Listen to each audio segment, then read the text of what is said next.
Travelling to Prague by train. Student Aidan Gibson from Edinburgh has embarked on an Interrail adventure across Europe. He's fascinated by Prague's stunning old town, and of course, no visit to the Czech capital is complete without seeing the famous 14th century Charles Bridge.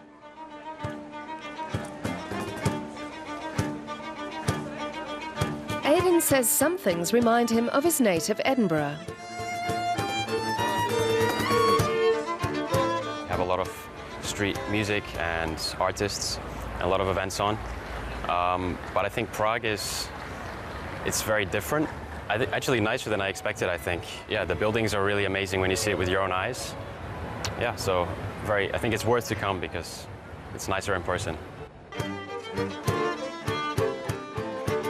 His Interrail ticket has been paid for by the European Union. After Aidan proposed a travel route and successfully answered a Europe quiz, a jury picked him, along with 14,999 other lucky 18-year-olds from the EU, to embark on this unique trip through Europe. A journey with a mission. We'll be ambassadors of this program, and hopefully it's going to run for many years because I think it's good, it's positive change. And I'll be sharing my experiences through social media and probably not giving talks, but I could also do that if I wanted to. And yeah, that's pretty much it. I will be an ambassador, yeah. The free Interrail program is the idea of Martin Speer and Vincent Emmanuel Herr, who lobbied Brussels to introduce the travel program for young Europeans. The Interrail ticket itself has been around since 1972. Martin Speer and Vincent Emmanuel Herr believe free travel across the continent can help youngsters overcome stereotypes about their European neighbours.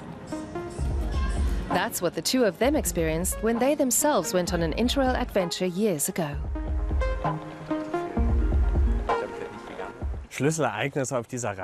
We experienced great hospitality. We were invited to people's homes for dinner in cities we were visiting at the time. Some would even let others know we were coming to their city. Those were key moments for us. All those new connections, those new friendships that we struck up, to us, that really felt like Europe.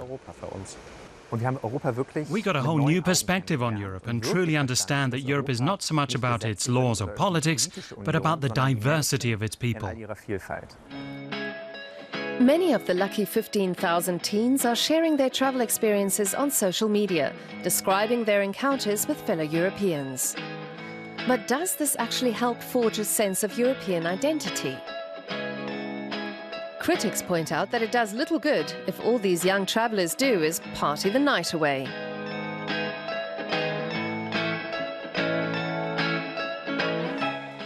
Aidan Gibson, for his part, has vowed to spend time exploring the history of the countries he visits.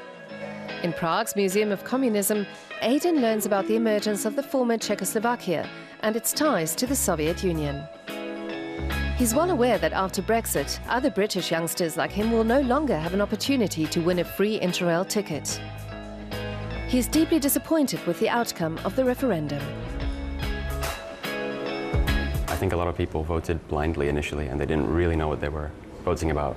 They were kind of following government propaganda like communism, actually. And then it's time for a cold beer. This is, after all, the home country of the Pilsner. After 2 days in Prague, it's time for Aidan Gibson to move on. Interrail could be described as a kind of speed dating with Europe. You've barely gotten to know a place, and you're confronted with another stranger. And quite often you travel alone, which is just what 18-year-old Aidan wants. You can really meet so many other solo travelers and actually maybe make some good friends over the way, and yeah, you can actually have a very good time traveling solo, so I highly recommend it. The next stops for Aidan are Vienna, Budapest and Ljubljana. He'll visit 4 European countries in 2 weeks and take lots of fresh impressions home to Edinburgh.